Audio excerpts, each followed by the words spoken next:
How to fix Wi-Fi not showing in settings on Windows 10 or 11. So if you want to fix Wi-Fi not showing in your settings on Windows, then what you need to do is first you need to open up your command prompt, which is you just need to simply go and type cmd and command prompt will appear. Go with run as administrator. Click on yes, and here you need to enter some commands.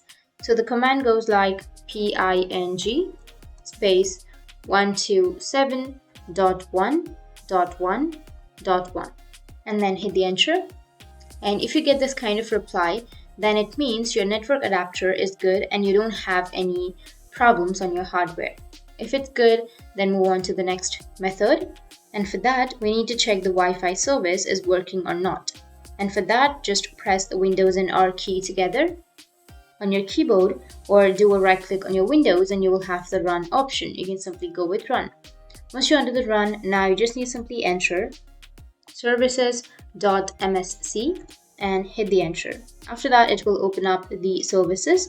Now, here we are looking for the WLAN auto config. So you just need to simply click on any one service and then press W on your keyboard, and you just need to simply search for WLAN auto config, which is right here. Make sure that it is running and it is automatic. But if it's not, you just need to simply right click on it, go with properties, and you just need to simply start the service and make sure that the startup type is automatic. Go with apply and then OK. Once you're done, you just need to simply restart the computer and you will have the Wi-Fi option. But if this doesn't fix, then move on to the next step. For that, you just need to simply press your Windows and R keys together again, and we need to type inetcpl.cpl and then go with OK. Now you will have the internet properties. Make sure that you're under the advanced tab, and under advanced, now here you will have restore advanced settings. You just need to simply click on restore, and once you restore, go with apply and then OK. But if that still doesn't fix your problem, then you just need to simply again press Windows and R keys together, and you need to open up your run command, and here you need to enter ncpa.cpl and hit the enter. Once you hit the enter, now you'll get this kind of interface where you will have your Wi-Fi connection, right? So if it says disabled, then what you need to do is just simply right click on it, and if you have disabled it, then you just need to simply go with enable, which will be on the first option, and enable your Wi-Fi.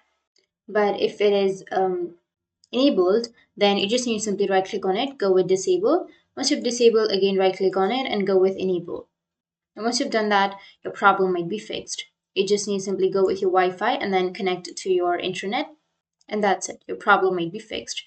But if that still doesn't fix your problem, then you just need to simply go back, right click on your Windows, go with the device manager option. Once you're under the device manager, now enlarge it. Here you will have your network adapters. Enlarge the network adapters and then choose the network adapter. For example, if it is Intel, then you just need to simply click on it, right click on that, and update your Wi-Fi driver. So you just need to simply go with update, and you can go with search automatically for drivers, and it will install the best drivers for your device. So in the same way, you can go and update your drivers for your network adapters, and once you've done that, your problem might be fixed. But if that still doesn't fix your problem, then you just need to simply go with the next step, which is you need to reset the network profile. To do that, you need to open up your command prompt and run as administrator. Click on yes, and here you just need to simply type in some commands, which is netsh space winsock space reset. Hit the enter, and this will reset the winsock, the network profile. And one more thing we need to do is restart the computer after this. So you just need to simply go with reset or restart. Once you've restarted, then your problem will be fixed. That's how you can fix Wi-Fi not showing in settings on your Windows 10 or 11. And if you have any questions, feel free to comment below. Thanks for watching.